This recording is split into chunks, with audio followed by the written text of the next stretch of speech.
Nelson Mandela, the prisoner who became president. In a small village in South Africa, a boy named Nelson Mandela grew up herding cattle.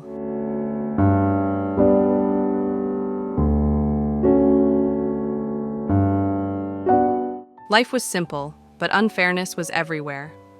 Black South Africans lived under strict laws that treated them as second-class citizens.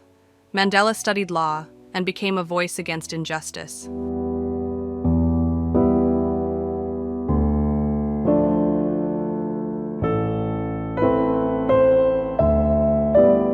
But his fight for freedom came with a price. He was arrested and spent 27 years in prison.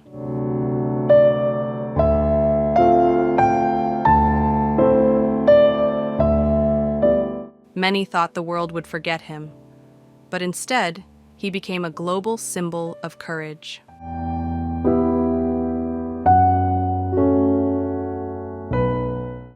When he was finally released, Mandela chose not revenge, but forgiveness.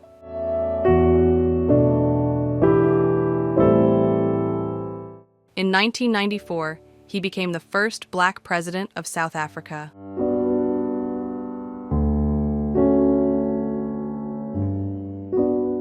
His journey from prisoner to president taught the world that peace and justice are always worth the struggle.